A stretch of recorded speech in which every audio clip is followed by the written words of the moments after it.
Bonjour à toutes et à tous, bienvenue pour ce nouveau podcast de la série organisée par La Tribune avec l'Institut Sapiens. On a appelé ce podcast les Talks Sapiens La Tribune. Sapiens bien sûr pour la sagesse, La Tribune pour le journal économique des transformations. On va vous parler dans ces podcasts des transformations de l'économie et particulièrement pour cette édition qui est enregistrée en extérieur à l'hôtel Mercure de Montmartre que nous remercions de nous accueillir. Nous allons parler des conséquences de la crise de la Covid ou du Covid, je ne sais pas comment on va falloir se décider un jour. En tout cas, la crise sanitaire et son impact sur nos vies, notamment l'impact qu'on a tous vécu de l'explosion des usages du digital et ce sentiment peut-être, nous qui sommes tous masqués aujourd'hui, qu'on est entré dans une nouvelle société, que 2020 marque une vraie rupture, une société du sans contact physique parce que la peur domine, mais également sans contact d'une certaine façon, grâce au numérique, grâce au digital, avec de nouvelles pratiques qui se sont développées pendant cette crise dans plein de domaines, notamment le commerce. Alors pour en parler, nous avons le président fondateur de l'Institut Sapiens, professeur à l'Université de Bordeaux, qui vient de publier, petite pub Olivier, le nouveau désordre numérique aux éditions Buchet-Chastel, donc Olivier Babot, bienvenue. Bonjour Philippe. Dans lequel, évidemment, il parle des éléments de polarisation que le numérique présente pour la société, on va en parler. Et puis, je parlais du commerce, donc on a le plaisir d'accueillir François Monboisse. Bonjour François. Bonjour Philippe. Qui est polytechnicien et président de la Fédération du e-commerce et de la vente à distance, la FEVAD, ancien membre du Conseil national du numérique, particulièrement expert sur toutes ces questions.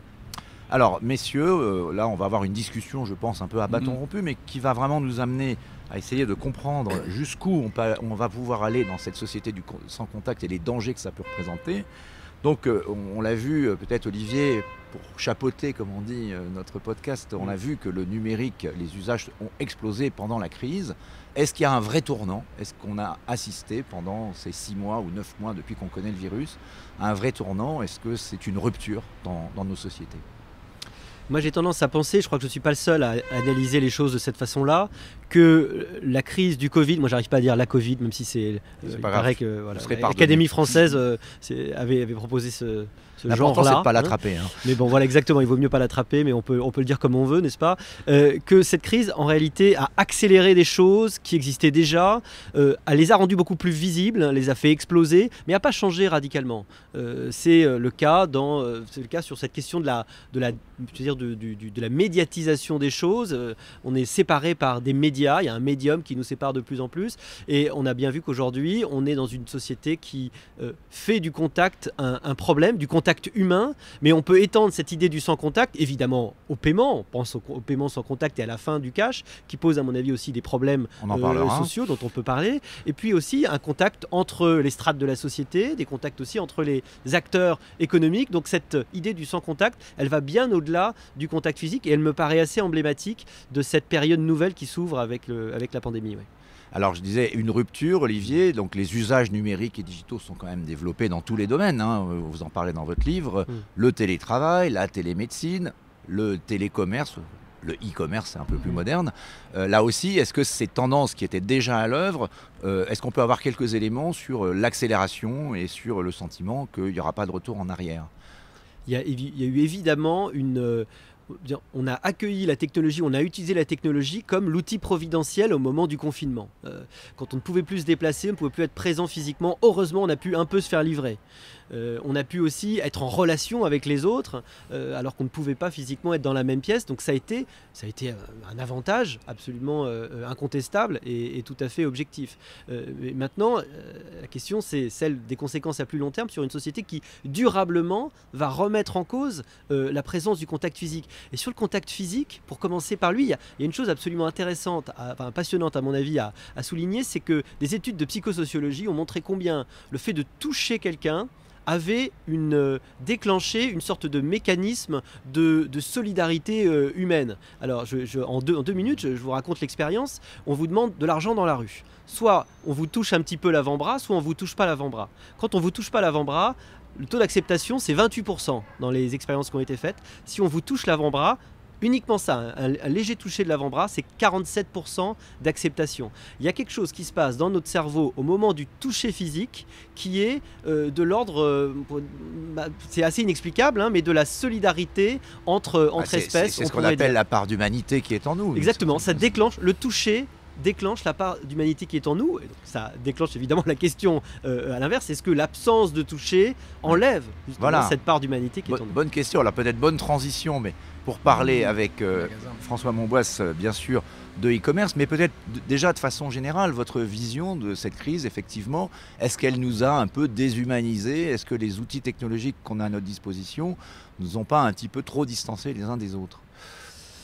Je ne sais pas si ça nous a déshumanisés. Je ne crois pas qu'il y ait eu rupture. J'ai l'impression qu'il y a eu accélération de tendance qui existait déjà. Je suis d'accord avec ce que dit le patron de Système U, Dominique Schulcher, qui dit on a accéléré, on a gagné 3 ans en digitalisation des magasins de manière forcée avec le Covid. Donc je pense qu'il y a des tendances que nous on voit sur l'e-commerce qui étaient en gros une croissance de 12-15% année après année régulière, de gens qui ne substituent pas tous les magasins au e-commerce, mais qui incluent le e-commerce de plus en plus dans les achats. C'est-à-dire que pendant des années, il faut voir, depuis un siècle, depuis Boussicot, il n'y avait pas le choix, il fallait aller faire les courses en magasin, à part une vente à distance qui était quand même un peu marginale en France. Maintenant, les gens ont le choix. Donc si c'est un peu pénible d'aller en magasin parce qu'on ne peut pas se garer, parce que c'est loin, et maintenant parce qu'on a peur avec le Covid, bah tiens, on s'occupe du e-commerce. Ouais. Et là, il y a eu on ne va pas se noyer dans les chiffres, mais enfin le Drive en particulier a pris un essor absolument monstrueux. Il a cru de 75% pendant la période de confinement. Ouais. C'est redescendu, maintenant c'est à 35-40 quand même de croissance par rapport à l'an dernier. Donc je fais ma liste de courses sur Internet et je vais la chercher à la fin du magasin. Et le taux de satisfaction est énorme, 90-95%. Donc c'est la fin de la corvée des courses finalement. Pas la fin, mais pas tout le temps. Exactement. Ouais. C'est-à-dire que ce qui est corvée, c'est ce que dit Michel-Édouard Leclerc. Ce qui est corvée, les gens ont tendance à le faire sur Internet. Ce qui est plaisir, par exemple le marché frais, là pas de souci, les gens adorent aller au marché. Même s'il y a du contact, etc., ils adorent aller chez le poissonnier qu'ils connaissent, etc. Mais maintenant, le numérique est là et une possibilité pour effectivement le télétravail, pour le commerce, pour des tas de choses. Les restaurations aussi, de se faire livrer. Et le problème, bien sûr, c'est que c'est des business à coût fixe. Et c'est des business qui, si on leur enlève les 10 à 15% qui partent pour le numérique, se retrouvent dans le rouge. Et c'est ça qui va faire rupture. C'est-à-dire que ce petit mouvement de plus du e-commerce un peu brutal risque de plonger en perte. On va le voir, à mon avis, d'abord des tas de cafés-restaurants et puis des petites boutiques qui ne vont plus pouvoir tenir. C'est là qu'il va y avoir la rupture, à mon avis. Oui, parce que le changement de courbe qui va faire que des magasins vont plonger dans le rouge. Ce qui est intéressant, c'est est-ce qu'on peut allier le meilleur des deux mondes? C'est un peu ce qu'on voudrait, évidemment. C'est-à-dire la possibilité d'éviter la corvée grâce au numérique, se faire livrer ou aller chercher directement effectivement en drive, mais garder la possibilité de se balader dans des cœurs de ville. Il y a tout un programme de réhabilitation des centres-villes. Et est-ce qu'on ne risque pas quand même de vivre dans cette société dystopique qu'on voit dans un certain nombre de films de science-fiction? Ça va de Blade Runner à... C'est un peu d'actualité avec ce qui se passe à San Francisco avec le ciel orangé. Oui. Vous avez vu ça? Donc est-ce qu'on ne risque pas effectivement de nous éloigner les uns des autres et de voir disparaître effectivement tous ces emplois de proximité? Olivier? En effet, on aimerait dire qu'il va suffire de garder le meilleur du contact. Et le bon exemple, c'est le télétravail. Dans le télétravail, on peut dire qu'il y a toute une partie, de toute façon, de travail individuel, de travail intellectuel, qui se fait mieux quand vous n'êtes pas dérangé toutes les 3 minutes par quelqu'un qui rentre dans votre bureau. Et puis il y a toute une part de travail, de collaboration, mais qui est très difficile à définir, qui se fait dans les réunions, mais pas seulement.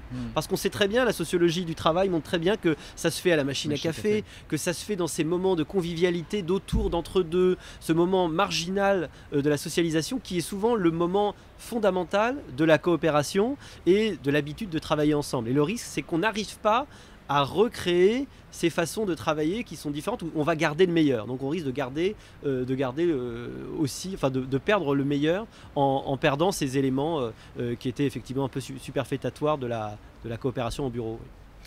François Bombois, oui, je pense qu'il y a un risque. Il y a un risque, on peut le voir si on se projette, on voit New York, le nombre de magasins, de petits magasins qui ferment à New York, c'est impressionnant. Il faut dire que là, à New York, ce qu'on nous racontait ce week-end des Américains qui étaient à une réunion où nous étions, ils nous disaient que les gens ne reviennent pas. Le coup, le problème, c'est que les magasins fermaient déjà avant. Oui. C'est-à-dire que déjà en février, il y avait Laurent Saïms qui a montré un travelling de Pourtant, c'était la ville qui ne fermait jamais. Voilà, New York. Exactement.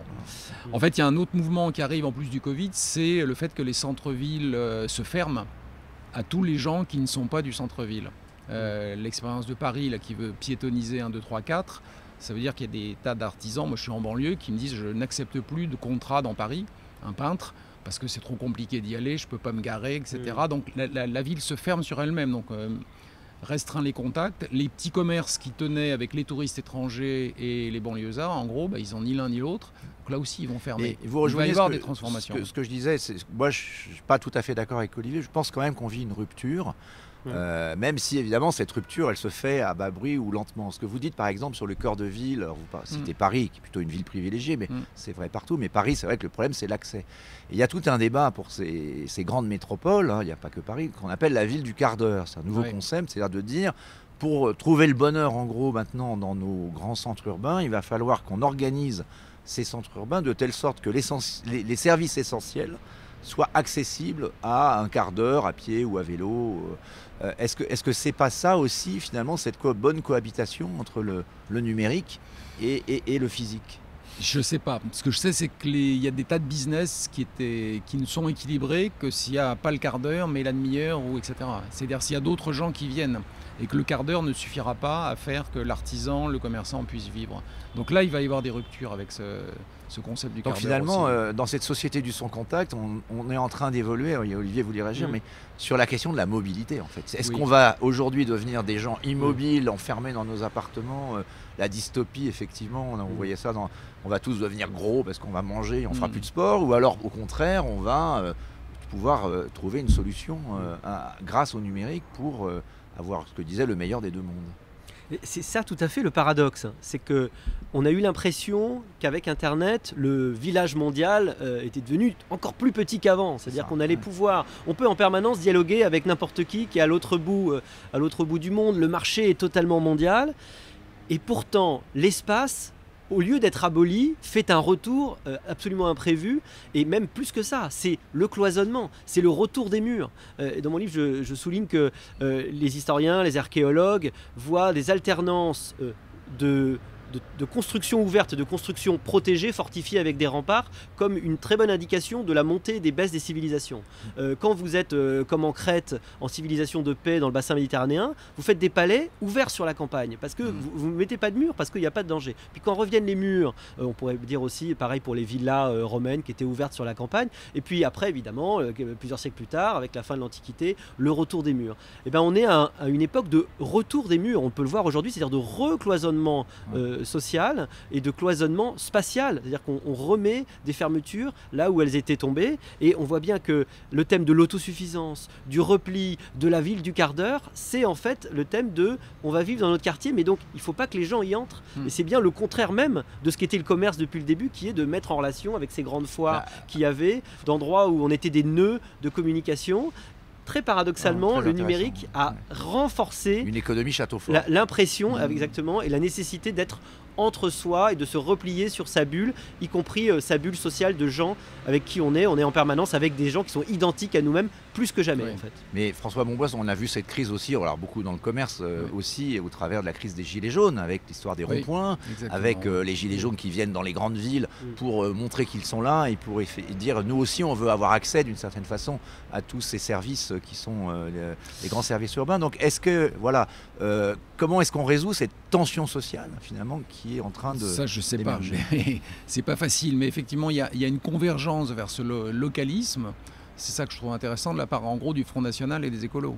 C'est-à-dire que le concept de Marine Le Pen, c'est le localisme, c'est pas très loin du manger local, ne prenons que des produits autour de nous, la mairie de Paris les circuits courts. Voilà, qui nomme une responsable de l'agriculture avec l'idée de nourrir les Parisiens uniquement et ce qui une est autre de produit à la Paris. ville du quart d'heure d'ailleurs. Oui, oui, tout à fait. Oui. Il y en a beaucoup. Donc on va vers une société d'archipélisation. J'ai l'impression que ce concept en tout cas est extrêmement porteur aujourd'hui. Dire aux gens qu'il est moins cher de manger un agneau qui vient de Nouvelle-Zélande que du Quercy, ça passe plus. Les gens, de plus en plus, vont demander l'origine, exiger et plus supporter au nom de l'écologie, qui est une bonne raison, parce que c'est vrai qu'on peut se dire que faire venir des agneaux depuis l'autre bout du monde, c'est un peu bizarre. C'est une tendance qui monte de manière très forte. Alors le e-commerce permet de passer à travers ça, en achetant des produits qui viennent absolument n'importe où.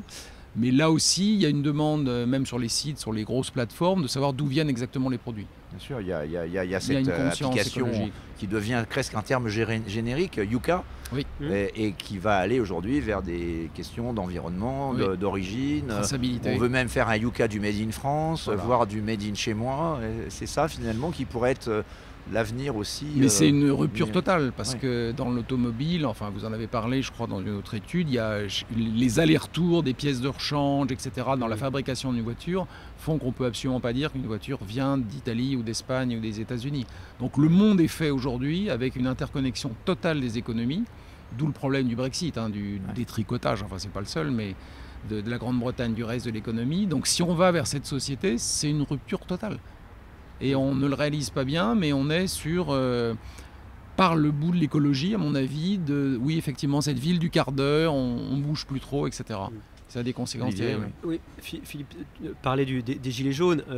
La carte du vote Rassemblement national se superpose parfaitement à la carte du temps de trajet pour aller au boulot. 75% des gens, pour aller au travail, ils prennent la voiture, il faut le savoir. Et évidemment, les Gilets jaunes, c'est cette espèce de crise de la marge, la crise de la marge de gens qui se sentent repoussés aux marges, qui voient d'ailleurs très physiquement repoussés aux marges, qui n'ont plus accès au centre-ville, et de centre-ville qui en même temps se ferment justement à la communication, et qui donc du coup se rendent bien compte qu'ils n'ont plus accès à au même degré de confort. Donc c'est encore une fois l'espace fait un retour dans un monde qui par ailleurs grâce au numérique a cru qu'il l'avait aboli, et il fait un retour du point de vue de la ségrégation spatiale qui est de plus en plus forte, ségrégation spatiale sociale. Les sociétés de plus en plus peuvent s'expliquer, les différences d'opinion, les différences de positionnement s'expliquent en fonction de l'organisation des territoires. Un petit peu comme quand on a créé des TGV ou des autoroutes, on pensait qu'on allait désenclaver des endroits, et en fait très souvent les métropoles urbaines, même régionales, aspirent à la vie qui est dans les territoires. Donc ça a eu l'effet inverse en fait. La mise en communication n'a pas désenclavé, elle a aspiré la vie qu'il pouvait y avoir, et elle a encore plus vidé les territoires. Donc on est bien là dans cette espèce de différence qu'on n'arrive pas à régler entre des territoires qui sont esselés et qui sont en fait paradoxalement plus éloignés que jamais, et des centres-villes où peuvent aller les gens qui en ont évidemment les moyens et qui ont accès à toute la palette des services, et qui ont intérêt à se replier sur eux-mêmes. En même temps, il y a un paradoxe, parce qu'on parle depuis tout à l'heure d'une société du sans contact, donc on a dit le télétravail, la peur d'aller dans les magasins, le paiement sans contact, bon ça c'est... Après tout, pourquoi pas, ça ne change pas grand-chose, on n'a pas besoin de taper son code à la limite. On voit donc cette tendance-là. Puis d'un autre côté, quand on regarde à la moindre occasion, les gens vont s'agglutiner. On l'a vu pendant les vacances, ils étaient tous sur les mêmes plages, ils ont redécouvert la France, mais il y avait évidemment du coup plus de monde, plus de Français en France. Ils sont dans les bars, voilà. Donc il y a quand même une sorte de paradoxe. D'ailleurs, on a du mal à comprendre. On porte le masque dans la rue, mais pas quand on est au restaurant, y compris en terrasse. Est-ce qu'on n'est pas quand même dans une forme de schizophrénie entre l'un et l'autre ? Je vais laisser François répondre, mais on est des animaux grégaires, on est des animaux collectifs. Vous savez, quand on n'est pas fini. C'est-à-dire que si tu laisses un petit cheval et que tu l'éloignes de sa mère, il aura un comportement chevalin. Un chat, c'est pareil. Il n'aura pas besoin de voir des congénères pour avoir le comportement de son espèce. Et l'être humain a ça de particulier, qu'il n'acquiert de comportement que dans le contact avec les autres. Et nous ne sommes nous-mêmes que dans le contact avec les autres. Donc cette abolition, cette idée qu'on va pouvoir abolir les rapports, et que à cause d'ailleurs du Covid, de la Covid, on est obligé justement de limiter au maximum les rapports avec les autres. Même nos politiques qui a dit attention dans vos rapports intimes, etc. Enfin, on est à même la l'amour phase du est délire. Au Canada, il faut mettre le masque. C'est absolument impossible, c'est inconcevable, et c'est même là pour le coup, c'est la dystopie. Je sais pas, on en a même pas vraiment imaginé. C'est-à-dire seul face à l'État, seul dans sa petite cage à lapin. On va faire des bébés éprouvettes. C'est insupportable. Voilà, faire des bébés éprouvettes parce que c'est moins sale sans doute. Oui, François, je suis d'accord avec ça. Je pense qu'il y a une notion importante, on en a un peu parlé, c'est la notion de plaisir. C'est-à-dire que les gens sont prêts à être ensemble quand il y a du plaisir d'être au café, à regarder un match de foot ensemble. À Marseille, hier soir, il y avait un monde fou dans les rues. C'est pas très Covid hier soir. Ah, mais ils avaient gagné, attendez, battre le PSG, ça se fait. Donc quand il y a du plaisir, on est prêt à le faire. Si c'est la nécessité, on avait parlé des courses corvées au début, alors là non. Si on peut faire du sans contact pour éviter la course corvée, on le fait. Par contre, tout ce qui est fête de famille, les gens sont prêts à lever des barrières. Ce qui me fait revenir au point du début, c'est que je ne pense pas qu'il y ait substitution de l'un à l'autre, en tout cas dans le commerce. Je pense que les gens augmentent la part des achats qu'ils font de manière numérique, mais je dis que malheureusement, ça peut suffire à faire tomber dans le rouge certains magasins qui vont fermer, ça c'est clair. Mais magasins qui n'étaient déjà pas sur une bonne pente, si vous vendez du textile multimarque dans une petite ville un peu sinistrée parce que l'usine a fermé, de toute façon, vous êtes mal parti. Hein. Vous n'avez pas la puissance de frappe de Zara et H&M, vous n'avez pas de site internet et il y a moins de clients. La première raison de fermeture des commerces, il y a eu un très bon rapport de l'Inspection générale des finances il y a 2 ans, ça reste qu'il y a moins de clients. C'est-à-dire que la ville s'étiole, soit il y a eu un changement du plan urbain de circulation qui fait qu'une rue perd ses clients, soit l'usine a fermé, etc. Ça reste la première des données. C'est pas forcément le commerce digital. Le commerce digital, il est là en fond tout le temps, mais il croîtra un petit peu. Là, il a pris un coup de boost avec le Covid. En étant cynique, on pourrait dire qu'on a fait les gilets jaunes, ça n'a pas bien marché, la grève SNCF, ça n'a pas bien marché, mais là, le Covid, ça a marché. Ouais. C'est-à-dire que les 2 premiers n'avaient pas vraiment fait de coup de boost au e-commerce. Et le 3e événement, là, oui, c'est clair. Alors, qu'est-ce que vous observez, François, comme tendance dans le monde justement du e-commerce? On voit aussi que de nouvelles technologies sont en train d'apparaître qui pourraient rendre ce e-commerce moins justement distancé et plus humanisé. On a aujourd'hui quand même des technologies qui sont en train d'arriver, la 5G peut-être aussi, qui permettra d'avoir une expérience, si je puis dire, digitale bien meilleure. L'expérience est considérée comme bonne, à part les gens, voire très bonne. Le smartphone est le gros vecteur d'accélération. Parce que contrairement à un desktop, on l'a tout le temps avec soi, on peut tout le temps communiquer. Les sites, pour la plupart, ont adapté leur site pour le smartphone, parce qu'il faut tout changer. Il suffit de regarder les leaders. En gros, vous pouvez montrer qu'un seul produit par page sur le smartphone, ce qui encourage les grosses marques, parce que vous n'avez pas le temps de fouiller en détail ce que vous achetez. Donc l'expérience d'achat est considérée comme bonne sur le e-commerce. Ce qu'il faut améliorer, c'est les points de contact dans les magasins, mais c'est ce que font maintenant la plupart des grands réseaux. C'est-à-dire, ils vous proposent la livraison gratuite, le pick-up en magasin, le retour gratuit en magasin. Ils y ont intérêt, bien sûr, parce que ça leur permet d'optimiser la logistique. Ils livrent en palette au lieu de livrer en paquet individuel, et puis d'essayer de faire un achat supplémentaire quand les gens sont là. Oui, parce qu'on ne le dit pas assez, c'est vrai qu'on est parfois critique, mais ce développement du e-commerce, ça développe aussi des emplois nouveaux, notamment dans la logistique. Alors pas toujours des emplois faciles, mais avec le débat sur Amazon et la robotisation, mais quand même ça déploie des emplois nouveaux, et ça permet aussi à des tas de petits magasins de vendre. C'est-à-dire que les grosses plateformes Amazon, mais aussi Cdiscount, Fnac, Alibaba, ont des tas de petits marchands qui sont connectés. Donc ce qu'il faut absolument, c'est que tous les sites physiques, je pensais, tous les magasins se connectent à ces plateformes, vendent grâce à ces plateformes. Absolument. Ce qu'on voit dans le plan de relance qui a été présenté, il y a une partie des sommes qui est prévue pour accélérer la digitalisation, notamment des PME, des petits commerces, des artisans, pour leur donner l'accès, alors on le disait, l'accès au monde, potentiellement. Oui, l'accès aux clients. Et ça, c'est bien, plutôt que les âneries d'essayer de faire fermer des sites logistiques en France. C'est vraiment une bêtise, ça. D'abord parce qu'ils se mettront en Belgique, et puis ça ne va pas améliorer la situation des commerçants quand on taxe Amazon d'1 €. Enfin, Amazon va juste payer la taxe. C'est idiot, ça. Olivier, sur ces évolutions Puisqu'on parle justement de l'absence de contact, c'est très intéressant de souligner qu'on vient de parler des plateformes, de la nécessité en fait de s'y rattacher. L'une des caractéristiques frappantes de notre économie, c'est cet intercalage des plateformes qui bénéficient de la loi de Metcalfe. Les réseaux, l'utilité d'un réseau, c'est le carré du nombre d'utilisateurs, donc c'est une exponentielle. Donc en fait, c'est une économie du gagnant qui prend tout. Oui.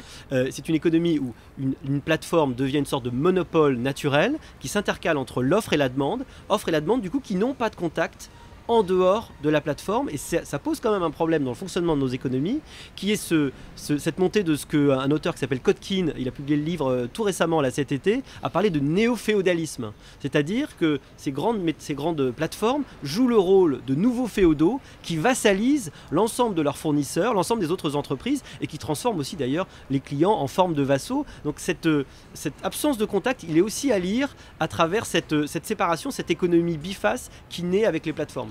Cette question du rapport de force, il était déjà présent avec les directeurs d'achat des grands supermarchés, des grands hyper. Donc d'une certaine façon, cette tendance à la vassalisation, elle est naturelle malheureusement, sans doute, dans une économie où on essaye d'aller vers une économie de masse. Je pense qu'elle est pire, je suis d'accord avec ce qu'a dit Olivier. C'est pire avec le numérique? Pour une autre raison en fait, c'est que quand vous êtes des magasins, aujourd'hui vous pouviez avoir un magasin pas terrible, mais si vous avez un bon emplacement, vous en sortez. C'est-à-dire que les gens savent que vos prix sont un peu plus chers qu'ailleurs, il y a un peu moins d'assortiment, mais vous êtes à côté. Sur Internet, ça n'existe plus. Donc sur Internet, pourquoi aller chez le numéro 2 ? Il n'y a aucune raison. Vous allez chez le numéro 1 qui a les meilleurs prix, les délais les plus rapides, vous avez tout. Donc soit vous avez une puissance de marque qui fait que les gens vont chez vous parce qu'ils vous connaissent depuis les magasins, ils ont confiance. Soit si vous êtes nouveau, vous savez pourquoi Alibaba gagne tout en Asie et puis Amazon en Europe et en Occident. Parce qu'ils ont tout. Là, le danger, Olivier, vous en parlez, on peut en parler un petit peu, c'est ce côté l'exponentiel, c'est-à-dire ce pouvoir de la foule, vous l'avez, et des réseaux. Là, on voit les cours de bourse, les GAFA, pour ne citer que, qui ont été multipliés par 2 quasiment pendant la crise. Cette plateformisation, du coup, est-ce qu'il faut se poser la question de les réguler, de les arrêter, ou alors c'est inarrêtable? Alors en effet, les chiffres sont absolument incroyables. Ceux que je prenne dans mon livre, c'était écrit avant la pandémie. Et maintenant, ça fait même rire tellement c'était pas grand-chose à partir de maintenant. Donc maintenant, Apple, c'est plus que tout le CAC 40 réuni. 2000. Si vous prenez toutes les... avant, c'était A4, ils faisaient le CAC 40. Voilà, c'est ça. Maintenant vous prenez toutes les valorisations de la tech américaine, c'est plus que toutes les valorisations boursières de l'Europe. Donc on est dans des proportions qui sont absolument, effectivement, c'est celle de l'exponentielle, c'est-à-dire que on voit très bien qu'il n'y a plus aucun rapport entre les valorisations de la tech et puis voilà, il y a absolument aucune limite. Alors la question maintenant, c'est qu'est-ce qu'on peut faire face à ces plateformes? En fait, c'est extrêmement compliqué. Vous enlevez aujourd'hui les GAFA, ça fait juste la place pour les BATX en fait. C'est-à-dire que Alibaba va remplacer Amazon. On n'a pas d'alternative européenne. Il n'y a pas vraiment d'alternative parce que le système de la plateforme, il est aussi ultra puissant, il est aussi ultra pratique. Mais la question, c'est comment arriver à l'empêcher d'avoir cet effet de réseau. Vous ne pouvez pas parce que c'est le réseau. Et vous ne pouvez pas le couper en tranches parce que son utilité vient aussi de la complémentarité de ces services. Donc ce qu'il faudrait peut-être pour commencer, c'est par exemple qu'on ne donne pas les clés de la maison État ou de la maison société complètement à Facebook pour faire lui-même la censure de ce qu'on peut dire ou pas dire sur un réseau. Et en pratique, c'est ce qu'on fait. Et puis ne pas être naïf aussi sur la création nous-mêmes de champions nationaux pour les prochains tournants, parce que l'avantage de cette technologie, c'est qu'elle va très vite. Il y a des tournants qui peuvent se rater. Regardez Google, ils ont beau être très forts, ils ont totalement raté les réseaux sociaux. Ils ont essayé avec Google+, mais ils n'ont pas réussi. Donc il y a quand même, à travers ces plateformes, il y a pas, ces plateformes se font concurrence, et le fait qu'il y ait des concurrents encore et qu'elles se tirent la bourre, par exemple pour rentrer sur le marché de la santé, pour rentrer sur le marché de l'éducation, qui sont des marchés extraordinaires, cette concurrence, c'est encore le signe qu'il y a des moyens, il y a des possibilités de contestabilité encore un petit peu de cette plateforme, aussi puissante soit-elle. Voilà, ça c'est un petit motif d'espoir. Peut-être François sur ces questions, moi je pense qu'on peut... On est face à des monopoles. C'est des monopoles de fait parce qu'ils se sont bien débrouillés pour chacune avoir leur terrain de jeu différent. C'est-à-dire que Facebook c'est le grand café mondial. Donc effectivement Google a essayé de faire café Google+, mais si vous allez dans un bistrot, vous êtes tout seul parce que tous vos copains sont dans le bistrot d'en face, vous allez dans le bistrot d'en face. Et aujourd'hui Facebook c'est ça, vous cherchez quelqu'un que vous n'avez pas vu depuis 20 ans, vous avez une très bonne chance qu'il soit sur Facebook. C'est leur force. Et donc effectivement il faut qu'il n'y en ait qu'un. C'est-à-dire que là, l'utilité de ces plateformes, c'est Highlander. Voilà, l'utilité de ces plateformes, c'est qu'elles sont monopolistiques. Mais c'est ce qui a été le cas pour, souvenez-vous, des VHS et des DVD pendant un temps, ça pédalait jusqu'à ce qu'il y ait un standard. On est tous ravis que Excel, Word, PowerPoint soient monopolistiques. Comme ça, quand on s'envoie des documents, on n'a pas ce qu'il y avait il y a 20 ans, vous êtes trop jeune, mais on ne savait pas si c'était du Lotus Note, il fallait télécharger un bazar. Il y a des situations où les gens sont contents qu'il y ait un monopole, et là c'est ça. Par contre, je pense que c'est les gens qui l'ont voulu, les gens, je ne sais pas s'ils sont contents. En tout cas, ils l'ont choisi. Exactement. Donc il y a des duopoles quand même Apple par rapport à Samsung, ils tirent quand même la bourre pas mal sur les téléphones, et Xiaomi, les Chinois. Sur Amazon, moi je ne suis pas tout à fait d'accord. Je pense qu'on pourrait démanteler Amazon du cloud et du e-commerce. C'est-à-dire une des raisons de la voracité d'Amazon sur le e-commerce, c'est qu'ils tirent leur cash depuis le cloud.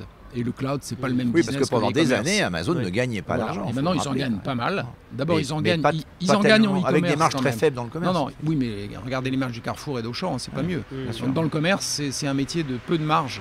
Mm. Mais en Amérique du Nord, ils gagnent de l'argent sur le e-commerce. Ils n'en gagnent pas en Europe parce que c'est une terre de conquête pour eux encore, mais ils en gagnent énormément sur le cloud. Donc on pourrait très bien, le problème c'est qui va faire le on. Ah. Ça peut être que les États-Unis qui n'ont aucun intérêt à démanteler les GAFA. Bien sûr. Parce que je suis d'accord avec Olivier, derrière les GAFA, c'est les BATX. C'est-à-dire que les gens qui râlent contre les GAFA, il n'y a pas le choix. C'est les BATX qui attendent que ça. Olivier, Et puis la dépendance, elle existe déjà. C'est-à-dire qu'aujourd'hui, on ne peut pas imaginer que Google s'arrête de fonctionner en France. C'est-à-dire qu'il y a tellement de gens qui utilisent Google, qui travaillent avec Google, qui ont des mails Google, etc.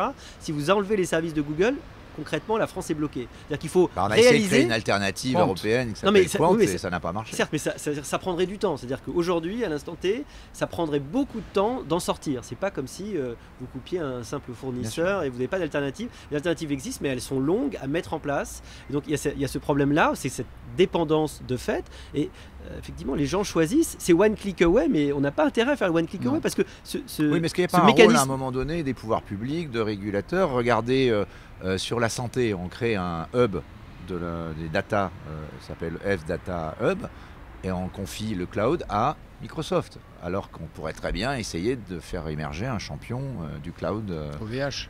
OVH notamment, mais qui n'a pas été choisi parce qu'il, paraît-il, n'était pas prêt à offrir le même niveau de service.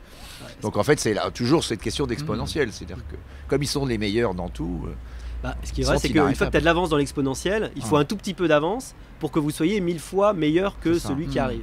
Et puis l'autre fait aussi, pardon François, je te laisse après, mais c'est que malheureusement, l'action publique, il y a des gens qui disent il suffirait de créer un Amazon public par exemple. Mais oui, mais le problème, c'est que l'État est inefficace, vous n'avez pas les bonnes incitations, parce que la concurrence, parce que l'aiguillon de la concurrence, mais tiens, de façon ou d'une autre, pour dire le privé, oui, au bout d'un moment, il est meilleur, parce que justement, il va se remettre en cause, ce que ne font pas les alors, systèmes ce qui peut administratifs. venir quand même, ce qui peut venir freiner, c'est ce que vous disiez, c'est-à-dire que ce sont des entreprises, pardon du terme, totalitaires, Oui. au sens global. Mm. C'est-à-dire que, vous l'avez dit, elles ont commencé à être très très bonnes dans un secteur, mais maintenant elles veulent aller partout. Ces grandes entreprises-là, elles veulent demain nous éduquer, elles veulent aller dans l'éducation, dans l'université. Nous assurer, Elles veulent nous assurer, elles veulent peut-être, entre guillemets, nous soigner. nous transporter. Elles voudront nous transporter. Le grand rêve, évidemment, on n'en est pas encore à la téléportation, mais le grand rêve technologique, en tout cas, c'est d'offrir l'application qui va unifier finalement tous les services de mobilité et donc qui viendrait, entre guillemets, ubériser les acteurs nationaux. Donc voilà, il y a quand même à un moment donné la question de jusqu'où on peut les Vous pouvez laisser même aller faire. plus loin, parce qu'en fait, elles veulent nous faire vivre plus vieux. Oui. La vision de Brim et Page, c'est l'homme augmenté qui vivra Les 1000 ans. libertariens de la Silicon Valley. Mais, oui. Voilà, ils ont pris un coup avec le Covid quand même. Oui, oui. Ou la Mais Covid. les patrons de ces boîtes, enfin je pense à Bezos, Musk et Brim Page, c'est des vrais visionnaires. En fait, on pourrait argumenter que c'est les seuls à projeter du rêve aujourd'hui. Bien Les sûr. politiciens ne projettent pas de rêve, eux ils se voient ailleurs. Bezos, c'est Une impressionnant. sorte d'alliance entre la Silicon Valley et Hollywood, quoi. C'est ça. Voilà, C'est une vision un peu dystopique. c'est les seuls à voir le monde d'après. C'est des gens qui vous disent sérieusement qu'il faut aller sur Mars. C'est des gens qui, quand même, le week-end, en gros, font voler des fusées et les font retomber sur leurs pieds, ce que Ariane Espace n'a jamais fait encore. C'est quand même Bien des sûr. gens Oui. totalement impressionnants. Donc, moi, je trouve que c'est presque rassurant que ce ne soit pas des sociétés un peu administratives, fonctionnalisées, sans personnalité, mais c'est des sociétés qui tiennent par des patrons totalement charismatiques. Olivier, Steve cette Jobs. tentation totalitaire, Mais oui. et que peut faire la société face à ça La logique de ces entreprises, c'est d'être la porte d'accès sur le monde unique pour nous et la porte d'accès unique du monde sur nous et de faire payer le passage. Parce que le maître de l'accès a toujours été celui qui a le pouvoir. Et puisqu'on parle du pouvoir, le lien est absolument à faire avec la contestation, non pas seulement des pouvoirs économiques dans tous les secteurs, mais à la fin la contestation du pouvoir politique lui-même. Je parlais de Facebook qui fait la censure de fait sur ce qu'on peut dire et ce qu'on ne peut pas dire, sur ce qui est considéré comme vérité ou ce qui est considéré comme mensonge. Au bout d'un moment, se pose la question, quasiment qu'elle le veuille ou non, du fait que le service ultime, c'est aussi je dis souvent le service ultime c'est la santé, mais je devrais dire le service ultime c'est le pouvoir politique, c'est l'organisation de votre bien-être. Quand une société effectivement s'occupera de votre santé, de votre assurance, de votre vie à long terme, de vos transports, finalement, est-ce qu'on a encore besoin d'un État, ou plus exactement, est-ce que ces sociétés ne sont pas l'État elles-mêmes? Et on sait très bien que dans les Silicon Valley, il y a cette idée-là de créer. Est-ce que l'individu que nous sommes, finalement, parce que ça nous apporte en même temps des services, on n'est pas déjà dans le Munich technologique et numérique? Est-ce qu'on n'a pas déjà, d'une certaine façon, abandonné, renoncé à contrôler nos vies? On est prêt, on a l'impression quand même qu'on est prêt à leur céder énormément. On le voit dans la question des données. On nourrit ces grands géants du numérique par les données qu'on leur... Alors c'est vrai dans le commerce en particulier. Tout à fait. Dans le commerce, les gens l'acceptent plus facilement parce que, en gros, si Amazon vous dit vous avez lu ça et ça, je vous conseille un 3e livre. On va avoir un meilleur service. Voilà, et puis c'est ce que faisait le libraire du coin quand il vous connaissait bien, donc c'est pas un souci. Là où c'est un souci, effectivement, c'est quand tout se croise. Mais est-ce qu'on ne pourrait pas argumenter qu'en France, on est au contraire tellement tétanisé par le secret des données de santé que la Sécu a toutes ces données depuis des années et qu'on n'en fait strictement rien. Bien sûr, on aurait pu le faire on n'en fait rien. de nous-mêmes. Donc voilà, on ne le fait pas. On a raté toutes les occasions. Parce que c'est compliqué techniquement aussi. Parce que pour analyser le big data de 60 millions de Français, il faut sans doute être un des GAFA ou des BATX, sinon on ne peut pas le faire. La nouvelle opposition justement qui se fait jour à travers le numérique, c'est une polarisation entre les systèmes politiques. Vous avez d'un côté des technodictatures qui utilisent à fond les technologies, évidemment je pense à la Chine, c'est-à-dire que qui va en effet faire ce croisement, qui va le centraliser, qui va imposer cette centralisation, qui va donc tout savoir des gens, qui va les reconnaître dans la rue, qui va faire un système de notation sociale et qui va devenir une sorte de super compagnie de l'organisation d'avis. Et puis de l'autre côté, vous avez les systèmes démocratiques qui ne savent pas très bien comment prendre ça, ils regardent toutes ces technologies un peu comme une poule regarde un couteau, elle est complètement fascinée par ce truc-là, et en fait, aujourd'hui, les conséquences, on parle d'absence de contact, c'est on est tous enfermés dans notre bulle et qu'on a des démocraties qui sont totalement déliquescentes, où la qualité du débat démocratique a complètement chuté. On est devenu incapable de débattre, de faire émerger du consensus. On a plus des oppositions de plus en plus violentes entre des croyances, des idées, des opinions qui se présentent comme des croyances quasiment religieuses. Et regardez récemment l'arrêt de la revue Le Débat, me paraît emblématique de cette fin du débat, justement, d'un débat public qui n'existe plus, qui est une confrontation de plus en plus violente. Et regardez les manifestations qui dans nos rues deviennent des espèces d'éruptions violentes. Avec la Tribune et l'Institut Sapiens, on peut continuer à faire vivre le débat. Oui, mais justement, c'est peut-être de plus en plus rare. Les réseaux sociaux sont, vous savez, c'est l'idée du point Godwin. Au bout de, si vous discutez sur Internet, peut-être s'adapter aussi à ce que les gens demandent. Ils ont peut-être plus envie de lire. Non, mais c'est grave ça. Moi, je suis d'accord avec Olivier.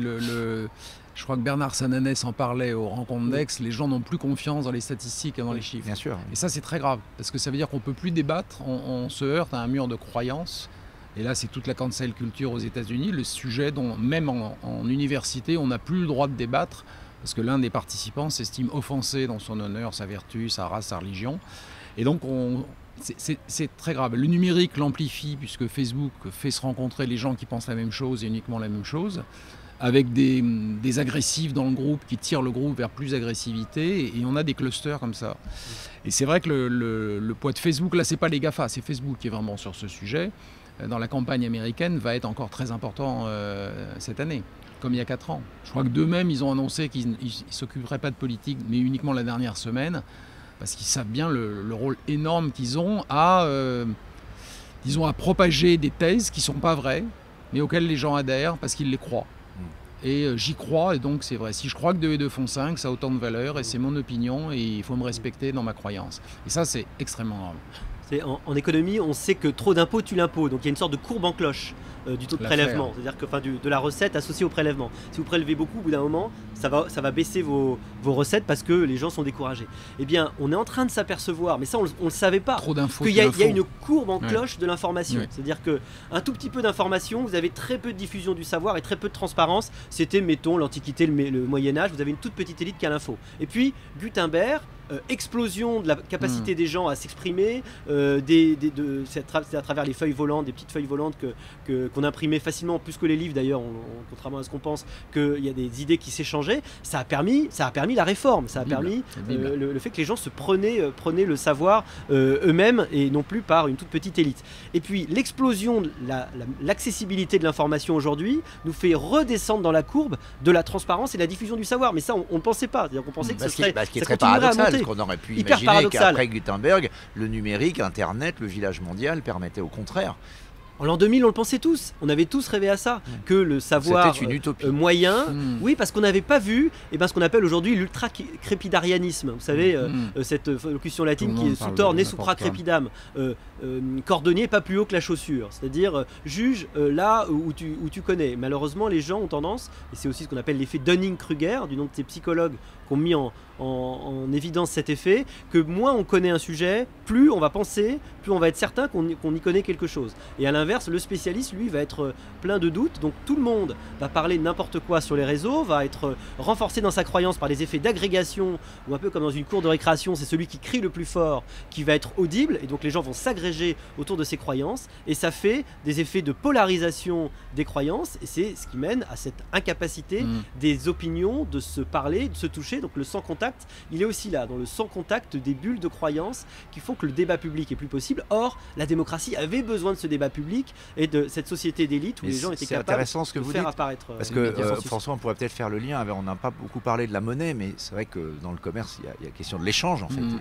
L'échange évidemment était né sur la monnaie physique. Alors c'était des pièces, c'est devenu ensuite des lettres de change, des assignats, des billets, des chèques.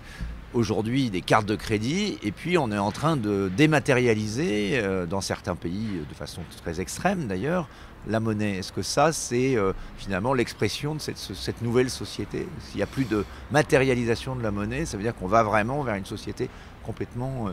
est-ce qu'on est libéré ou est-ce qu'on est au contraire plus fragmenté? Ouais, je sais pas. Pour moi, c'est un autre sujet que le sujet dont parlait Olivier, qui est le fait qu'il n'y a plus de hiérarchisation en fait, des opinions, que toutes les opinions se valent, donc tout le monde peut parler de n'importe quoi, n'importe quel sujet, et c'est un danger, je suis d'accord.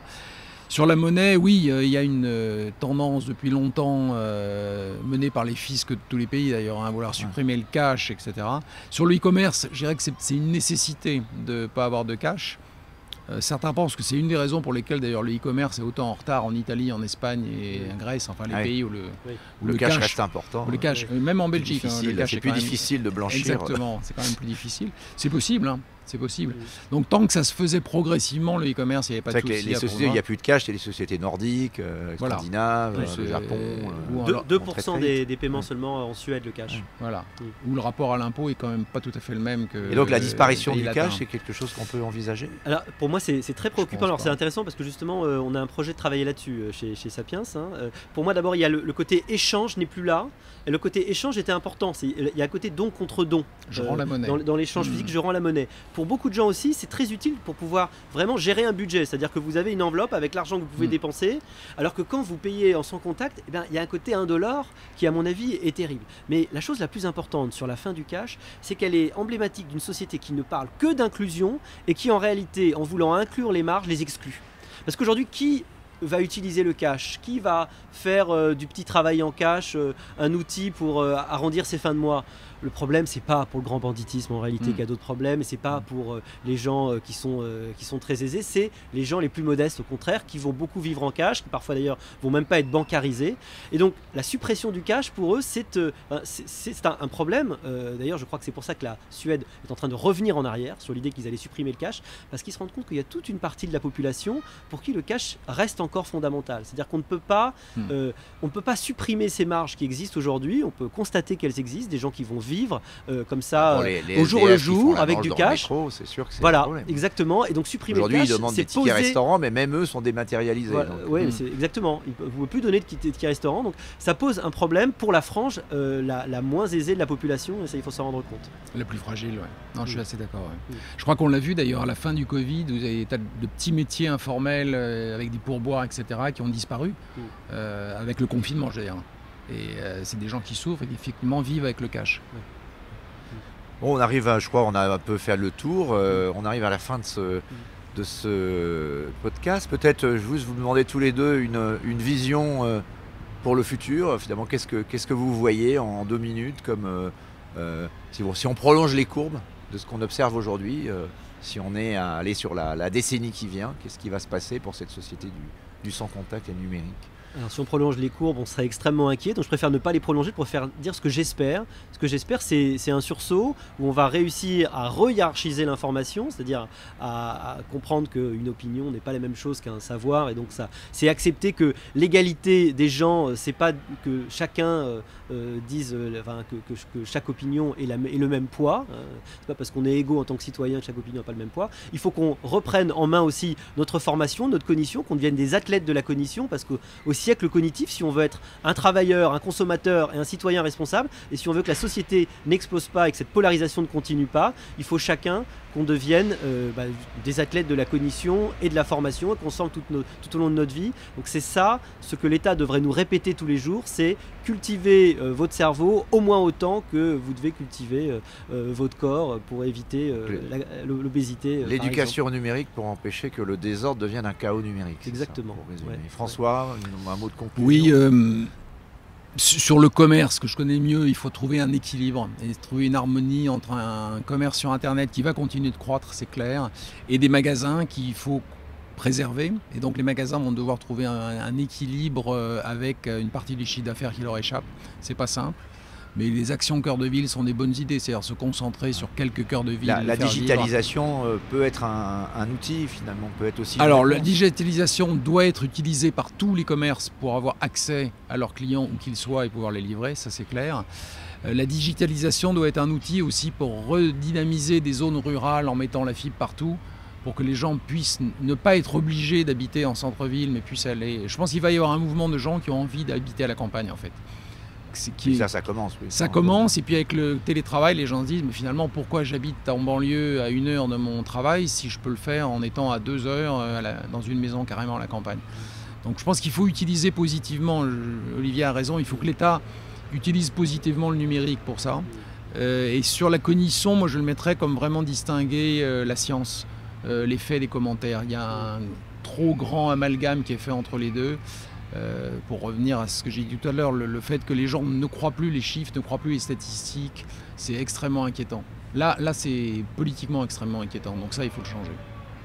Bien, mais merci beaucoup. Il est 46 minutes, on a tenu le timing. Merci beaucoup. Merci. À la prochaine fois.